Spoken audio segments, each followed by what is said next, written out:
Hi friends, welcome to my channel. ഇന്ന് കിച്ചണിൽ നമ്മൾ ഇളനീർ ടോഫിയാണ് തയ്യാറാക്കാൻ പോകുന്നത്.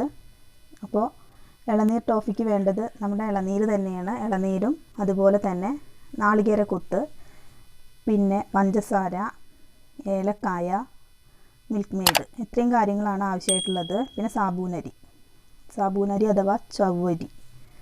അപ്പോൾ അതിനായിട്ട് നമ്മൾ നാളികേര കൊത്ത് ചെറുതായിട്ട് തയ്യാറാക്കിയെടുക്കുക. പിന്നെ സാബൂനരി വേവിക്കണം, നമുക്ക് അത്യാവശ്യം വേവൊക്കെ ഉള്ളതാണ്. അപ്പോൾ ഒന്നുമില്ലെങ്കിൽ അത് വെള്ളത്തിലിട്ട് കുതിർത്തതിന് ശേഷം നമ്മൾ ഇതുപോലെ വേവിച്ചെടുക്കുക. അല്ലെങ്കിൽ ഞാനിപ്പോൾ ഇവിടെ കുതിർത്ത് വെച്ചിട്ടില്ല, അത് നേരിട്ട് തന്നെ ചൂടുവെള്ളത്തിലേക്ക് ഇട്ട് കൊടുക്കുകയാണ്. ഇനി അത് ഒന്ന് വെന്ത് വരുന്നത് വരെ വെയിറ്റ് ചെയ്യാം. അതിന് ശേഷം നമുക്ക് ഈ നാളികേര കൊത്ത് തയ്യാറാക്കിയത് അതിലേക്ക് ചേർത്ത് കൊടുക്കാം. ഇപ്പം സാബൂനരിയും അതുപോലെ നാളികേര കൊത്തും ചേർത്ത് കൊടുത്തിട്ടുണ്ട്. അതൊന്ന് തിളച്ച് വരുന്നത് വരെ വെയിറ്റ് ചെയ്യുക. എന്നതിന് ശേഷം നമുക്ക് ഏലക്കായ, പഞ്ചസാര ചേർത്ത് പൊടിച്ചെടുത്തിട്ടുണ്ട്, അതും ഈ മിക്സിലേക്ക് ചേർത്ത് കൊടുക്കാം. ഇപ്പോൾ സാബൂനരി ഏകദേശമൊക്കെ വെന്ത് വന്നിട്ടുണ്ട്. അത് നമുക്കിങ്ങനെ കടിക്കാൻ കിട്ടും, അതാണ് ഇതിൻ്റെ ടേസ്റ്റ് കേട്ടോ.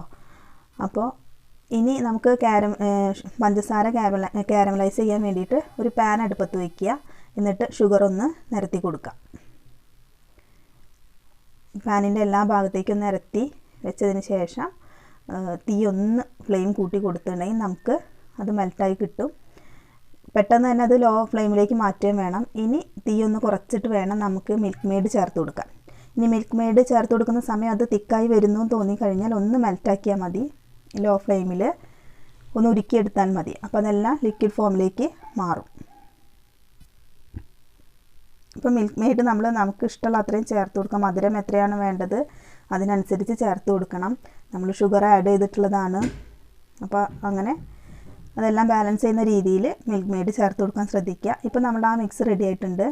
ഇനി നമ്മൾ നേരത്തെ തയ്യാറാക്കി വെച്ചിരിക്കുന്ന ആ സാബൂനരിയുടെ മിക്സിലേക്ക് നമ്മൾ നേരത്തെ കട്ട് ചെയ്ത് വെച്ചിരിക്കുന്ന ഇളനീർ ചേർത്ത് കൊടുത്തു. അപ്പോൾ എല്ലാതും കൂടെ ഇളനീരിൻ്റെ മിക്സ് ഒരു പാത്രത്തിലും അതുപോലെ കാരമലൈസ് ചെയ്തത് വേറൊരു പാത്രത്തിലുമാണ്. ഇനി ഇതിലേക്ക് ഈ ഇളനീർ ചേർത്ത മിക്സിലേക്ക് നമ്മുടെ പഞ്ചസാര കാരമലൈസ് ചെയ്തത് അതുപോലെ മിൽക്ക് മെയ്ഡും ചേർത്ത മിക്സ് ചേർത്ത് കൊടുക്കാം. അത് ചേർത്ത് കൊടുക്കുമ്പോൾ വളരെ കട്ടയായിട്ട് കാണും, കാരണം രണ്ടും തമ്മിൽ കൂടി ചെയ്യുന്ന സമയത്ത് മെൽറ്റായിട്ടുണ്ടായിരിക്കില്ല, കട്ടയായിട്ടാണ് കാണുക. അപ്പോൾ അത് നമ്മളൊന്ന് ഫ്ലെയിം ഒന്ന് ലോ ഫ്ലെയിമിലിട്ടതിന് ശേഷം അല്പസമയം ഒന്ന് ഇളക്കി കൊടുത്തു കഴിഞ്ഞാൽ അതെല്ലാം മെൽറ്റായിട്ട് ഇതേപോലെ ആയി വരും. അപ്പോൾ അത് കട്ടയായി വരുന്നത് കണ്ട് പേടിക്കൊന്നും വേണ്ട. കുറച്ച് കഴിഞ്ഞിട്ടുണ്ടെങ്കിൽ അല്പസമയത്തിന് ശേഷം തന്നെ ഇതുപോലെ നമുക്കൊരു ലിക്വിഡ് ഫോമിലേക്ക് അത് കിട്ടും. അപ്പോൾ അടിപൊളിയാണ്, നല്ല ടേസ്റ്റോട് കൂടി നമുക്ക് കഴിക്കാൻ കഴിയുന്ന ഒരു ഇളനീർ ടോഫി.